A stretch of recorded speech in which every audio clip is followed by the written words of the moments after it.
Et ben voilà, on est en direct. C'est la première fois que je lance, j'espère qu'on m'entend bien. Je vais bouger le micro un petit peu par ici. C'est la première fois que je lance direct sur Facebook et je voudrais essayer de faire ça tous les mercredis vers 7 heures. Un petit moment de méditation entre nous, en français, et puis éventuellement partager des commentaires ou des réflexions. Si ça vous intéresse, n'hésitez pas sur ce compte à nous rejoindre. Je suis là avec Eléa qui va faire la méditation à côté de moi. J'ai demandé de se mettre à côté de moi, elle a dit non, je préfère me mettre à côté. Et voilà, donc vous avez vu, j'ai installé, j'ai un petit coussin là, un petit safou qui me sert à remonter un petit peu la pelvis et ça me permet d'avoir une position assez droite. Une petite bougie rouge de préférence pour le feu, connexion avec le spirituel. Et puis l'encens qui est là, je prends un encens japonais qui a une odeur, on va dire, suave et pas très forte, et surtout pas beaucoup de bois au niveau écologique et santé. Alors, pour introduire le thème d'aujourd'hui, on va faire une méditation zen, méditation zen, enfin bon, je sais plus comment on dit. Bon, où on va, je chanterai quelques mantras, et puis je lisais ce matin un extrait d'Osho, qui est, on peut dire, mon maître ce qui concerne la méditation. Et il me rappelait que la méditation, c'est quelque chose qui se fait jour après jour, qui se construit, et ça a vraiment on a beaucoup de mal à le mettre en place, beaucoup de temps à ce qu'on rentre dans un état méditatif. Mais en même temps, c'est tellement facile de le perdre, cet état de méditation, et on doit tout recommencer ou recommencer une partie au moins. Et donc il avait une image en disant que c'est toujours la partie basse, la partie instinctive qui gagne sur la partie supérieure, parce que c'est tellement plus facile. Et il donnait l'exemple de la rose et de la roche, et du rocher ou du caillou. Et donc la rose, si elle est en position avec le rocher, c'est le rocher qui va l'écraser forcément. Et donc c'est pareil, toute cette rose, cette méditation qu'on a pratiquée pendant des années, des mois, des semaines, plus. Et un jour, on est tiré vers le bas et c'est le rocher qui arrive et tout est à recommencer, tout est à reprendre. Donc c'est un peu cette optique de méditation sur laquelle je voudrais qu'on mette le focus aujourd'hui. Et puis, une fois ça dit, formidable, c'est bien d'être là aujourd'hui, en ce moment, et de profiter, et se dire, eh bien ça, aujourd'hui, j'ai gagné ce moment pour être avec moi-même, et pour me connaître un peu plus profondément. Alors on va commencer la méditation. Donc si tu ne peux pas te mettre en demi-loto, lotus, je parle espagnol, alors des fois les mots je les confonds un peu. Tu te mets à la position facile, qui est celle-là. Ça, c'est très facile à faire. Si tu peux pas, tu peux t'asseoir sur une chaise aussi. L'important, c'est d'essayer de garder le plus longtemps possible le dos droit. Voilà.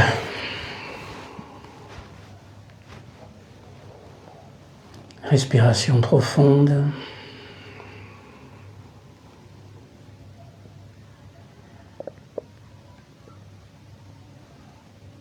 Ne cherche pas trop à la modifier pour l'instant.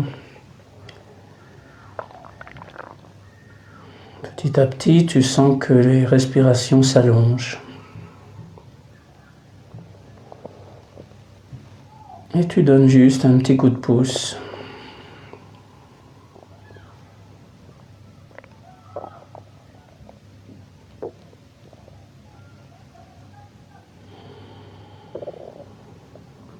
À chaque respiration, tu sens qu'il y a quelque chose qui vient se poser dans toi. Ton esprit se pose, ton corps se pose d'abord. Les épaules s'affaissent. Une certaine tranquillité s'installe.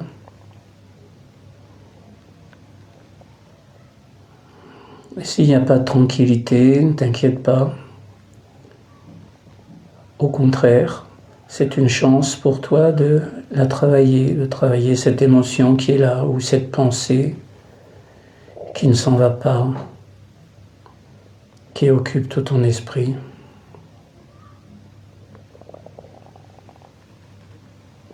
Continue à respirer profondément. Rappelle que la respiration profonde, c'est bouger l'abdomen, le sortir quand on inspire et sortir les poumons, et ensuite, quand on souffle, poumons se rentrer l'abdomen aussi. La respiration est la clé pour arriver à cet état de méditation.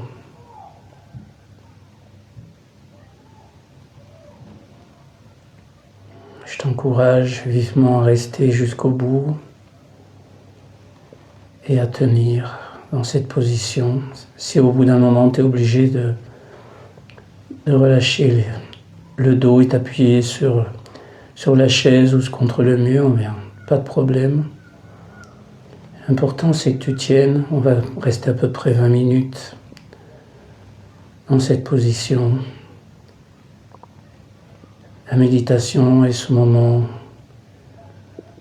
où notre mental prend sa douche journalière. C'est un nettoyage par l'intérieur, mais c'est un nettoyage très doux, très subtil. Il suffit simplement d'accepter ce qui arrive, de contempler uniquement.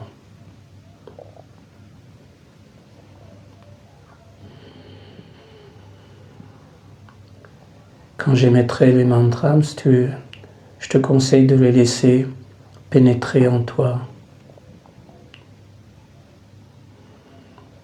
de t'ouvrir à ce son qui est un son de guérison, un son, une fréquence saine et qui ouvre toutes les portes.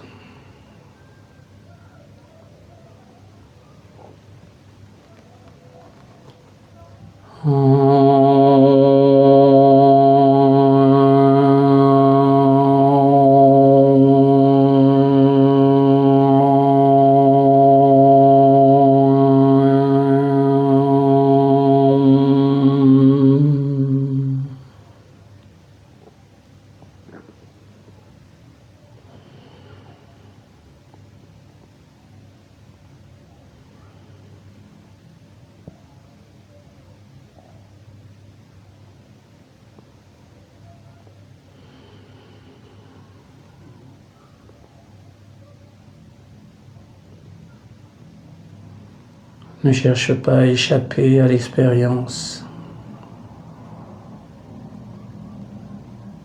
Entre, investis-toi à fond dans ce qui est en train de se passer à l'intérieur de toi. Une émotion, une pensée.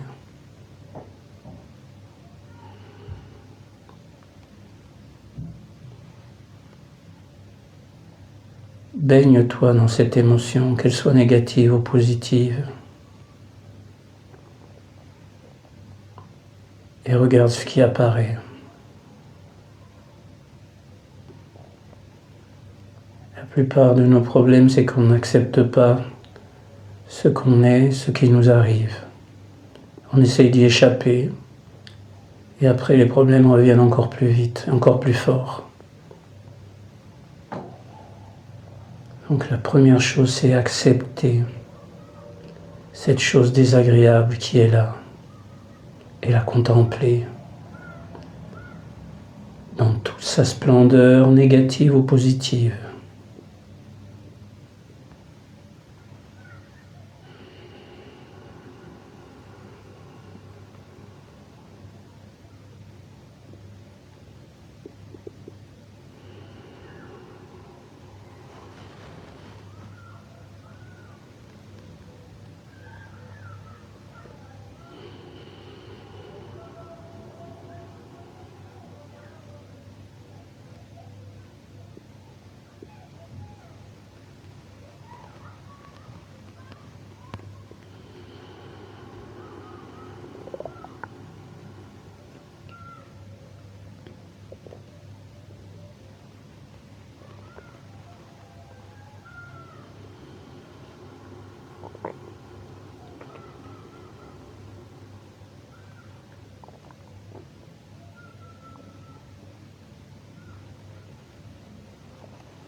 Los mantras nos traen de vuelta a la realidad, nos vamos fantaseando. C'était en français. Les mantras nous ramènent à la réalité. Cette réalité de la méditation profonde en nous.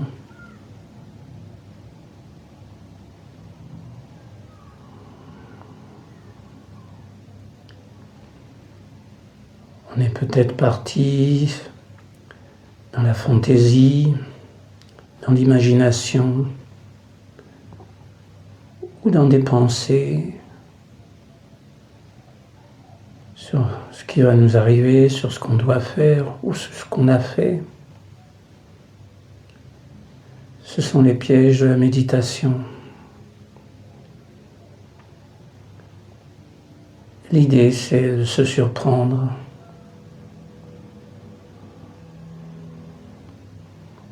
Surprendre son esprit, son mental.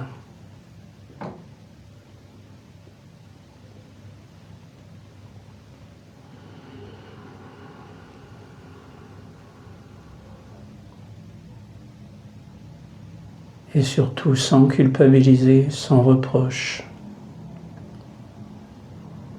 Seulement être comme un observateur.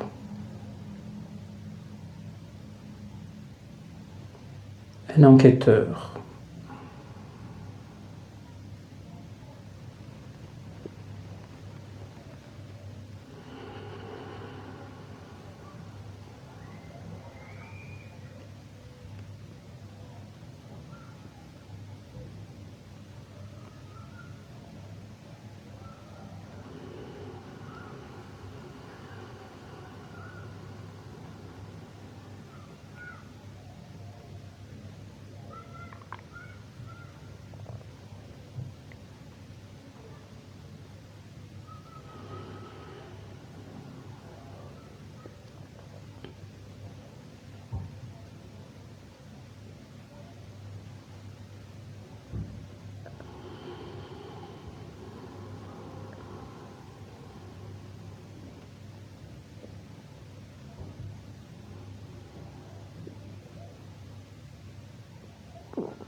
N'abandonne pas la respiration.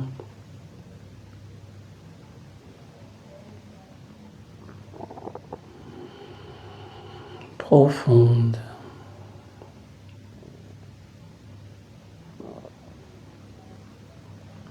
La respiration est un peu comme la barque qui nous emmène sur la mer.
Peut-être qu'il y a une voix intérieure qui te dit « C'est trop long,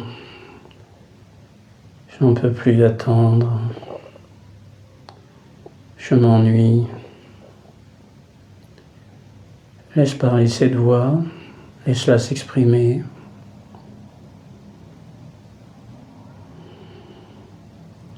Mais laisse aussi exprimer l'autre voix, celle qui reconnaît le bien que te fait cette pratique en ce moment.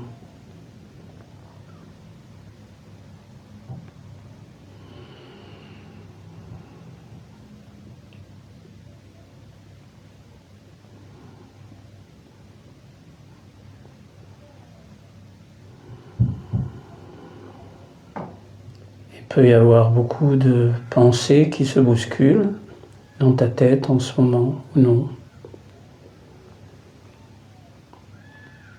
Il ne s'agit pas de les chasser, il s'agit de les laisser passer. On ne supprimera jamais les pensées, mais on peut décider de mettre notre attention ailleurs. L'observateur de ces pensées, qui est-il ? Qui est-ce qui est en train de regarder d'observer ce que tu penses.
Il y a 3 étapes dans la méditation.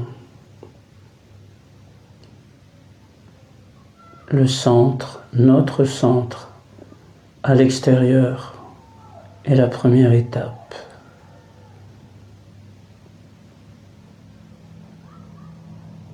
Sentir notre place dans l'univers,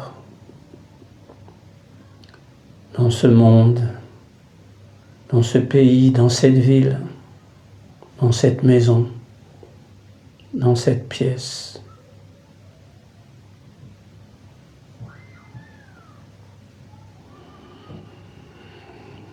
Il y a notre centre à l'intérieur, c'est la 2e étape, à l'intérieur de nous-mêmes, où nous prenons contact avec nos organes internes, les battements de notre cœur, notre respiration, nos pensées.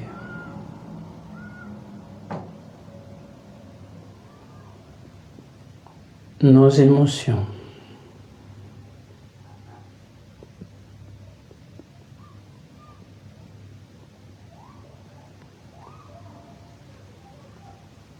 Et il y a enfin la 3e étape. Le centre dans le centre. Notre centre, à l'intérieur du centre. C'est quand toute notre vibration converge vers un point à l'intérieur de nous, très loin à l'intérieur de nous, au fond de notre cœur.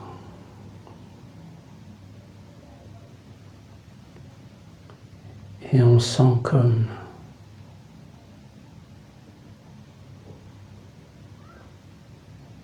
on se retrouve complètement en harmonie, en paix avec nous-mêmes.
Reverenciamos a un ser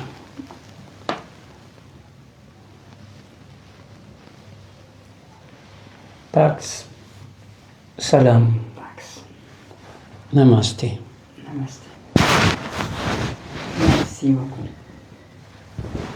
Nous avons fini la méditation d'aujourd'hui. Elle était un petit peu courte. Vous pouvez mettre des commentaires ou poser des questions pour établir un dialogue si vous avez envie.